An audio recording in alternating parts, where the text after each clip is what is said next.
ପ୍ରଥମେ ତ ରାବଣ କରିବା ପାଇଁ ଫାଇନାଲ ହେଇଥିଲା, କିନ୍ତୁ ଯେତେବେଳେ କାହାଣୀରେ ମୁଁ କାମ କଲି ସେତେବେଳେ ମୋତେ ନିଜକୁ ଫିଲ୍ ହେଲା ଯେ ନାଇଁ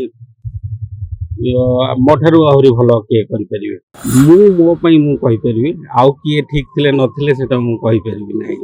ମୁଁ ନିଜେ ଭରିଥିଲି ଏବଂ ଅନୁଭବ ଭାଇଙ୍କୁ କହିଥିଲି ମଧ୍ୟ ଯେ ଆପଣ ଆଉ କାହାକୁ ନେଇକି କରନ୍ତୁ, ଏବଂ ତାପରେ ଅନୁପମ ସିନେମାଟିକୁ କରୁଥିଲେ।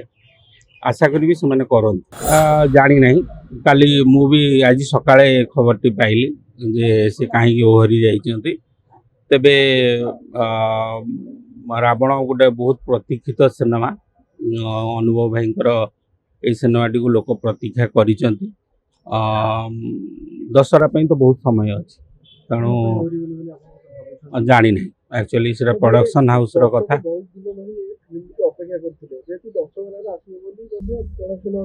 ଦଶହରା ପାଇଁ ବହୁତ ସମୟ ଅଛି। ଦଶହରାରେ କ'ଣ ହବ, କୋଉ ପ୍ରଡକ୍ସନ ହାଉସ କରିବ, କିଏ କ'ଣ କରିବ, ସେଟା ସମୟକୁ ଅପେକ୍ଷା କରିବା। ଆଉ ତା ମଧ୍ୟରେ ଚାରିଧାମର ମଧ୍ୟ ମୋର ସୁଟିଂ ଆରମ୍ଭ ହେଇଯାଇଛି। ଗୋଟେ ଧାମର ସୁଟିଂ ମଧ୍ୟ ସରିଯାଇଛି। ତେଣୁ ଦେଖାଯାଉ ସମୟ।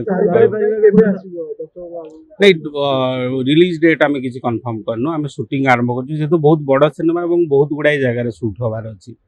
ଅଲମୋଷ୍ଟ 5ଟି ଜାଗାରେ ସୁଟ୍ ହେବ।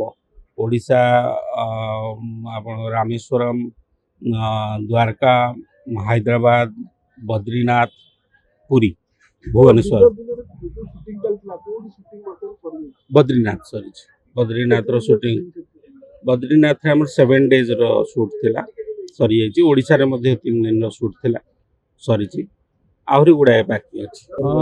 ଜାଣିପାରିବିନି, ମୁଁ ଆକ୍ଚୁଆଲି ତା ବିଷୟରେ ଅବଗତ ନୁହଁ, କାହିଁକିନା ତାଙ୍କ ପ୍ରଡକ୍ସନ ହାଉସ୍ ମଧ୍ୟରେ କ'ଣ ତାଙ୍କ ମଧ୍ୟରେ ହେଇଛି ମୁଁ ଜାଣିନାହିଁ। କିନ୍ତୁ ଦୁର୍ଭାଗ୍ୟଜନକ, ସିନେମାଟି ଆସିବା ଦରକାର, ଦର୍ଶକଙ୍କ ପାଇଁ ଆସିବା ଦରକାର ନିଶ୍ଚୟ। ଦର୍ଶକମାନେ ଅପେକ୍ଷା କରିଛନ୍ତି, ତାଙ୍କ ଫ୍ୟାନ୍ସ ମାନେ ଅପେକ୍ଷା କରିଛନ୍ତି। ପ୍ରଥମେ ତ ରାବଣ କରିବା ପାଇଁ ଫାଇନାଲ ହେଇଥିଲା, କିନ୍ତୁ ଯେତେବେଳେ କାହାଣୀରେ ମୁଁ କାମ କଲି ସେତେବେଳେ ମୋତେ ନିଜକୁ ଫିଲ୍ ହେଲା ଯେ ନାଇଁ ମୋ ଠାରୁ ଆହୁରି ଭଲ କିଏ କରିପାରିବେ। ସେଥିପାଇଁ ମୁଁ ନିଜେ ଭରିଥିଲି ଏବଂ ଅନୁଭବ ଭାଇଙ୍କୁ କହିଥିଲି ମଧ୍ୟ ଯେ ଆପଣ ଆଉ କାହାକୁ ନେଇକି କରନ୍ତୁ, ଏବଂ ତାପରେ ଅନୁପମ ସିନେମାଟିକୁ କରୁଥିଲେ। ଆଶା କରିବି ସେମାନେ କରନ୍ତୁ। ଆପଣଙ୍କ ମତରେ କ'ଣ ଅନୁପମ ପଟ୍ଟନାୟକ ଠିକ୍ ଥିଲେ? ଦେଖନ୍ତୁ, ମୋ ପାଇଁ ମୁଁ କହିପାରିବି, ଆଉ କିଏ ଠିକ୍ ଥିଲେ ନଥିଲେ ସେଟା ମୁଁ କହିପାରିବି ନାହିଁ।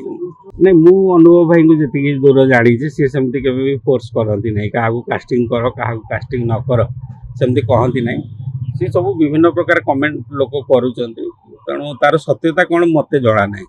ଅନୁପମ ପଟ୍ଟନାୟକ ଥିଲେ କିଛି ଭିନ୍ନ ହେଇଥାନ୍ତା କି ସିନେମାଟି? ଦେଖନ୍ତୁ, ସେମାନେ ଗୋଟେ ପ୍ରୁଭ୍ କରିସାରିଥିଲେ, ଗୋଟେ ସିନେମା କର୍ମ ମାଧ୍ୟମରେ ପ୍ରୁଭ୍ କରିଥିଲେ। ଗୋଟେ ଭଲ ଟିମ୍, ଯେତେବେଳେ ଗୋଟେ ଭଲ ଟିମ୍ ଗୋଟେ ସିନେମାରେ ଥାଏ ସେତେବେଳେ ସିନେମାଟି ନିଶ୍ଚୟ ଭଲ ହୁଏ।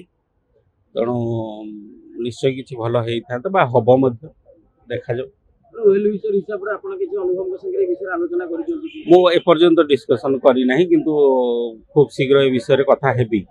କାହିଁକିନା ଗତକାଲି ରାତିରେ ବୋଧେ ଏଇଟା ମେସେଜ୍ ଆସିଥିଲା ଏବଂ ଆଜି ସକାଳେ ମୁଁ ଏ ଖବରଟି ପାଇଲି। ତାପରେ ଯୋଗାଯୋଗ ହେଇପାରିନାହିଁ। ଆମର ମିଟିଂ ତ ଅଛି, ତ ନିଶ୍ଚୟ ଏ ବିଷୟରେ କଥା ହେବି। ସମ୍ଭାବନା ରହିବ କିଛି ଅନୁମାନ କରିପାରୁଛନ୍ତି? ମୁଁ ଆଶା କରିବି ଯେ ଅନୁଭବ ଭାଇ ରାବଣକୁ ଆଣନ୍ତୁ ଏବଂ ସେ ଟିମ୍ ମଧ୍ୟ ମିଶିକି କରନ୍ତୁ ସିନେମାଟି।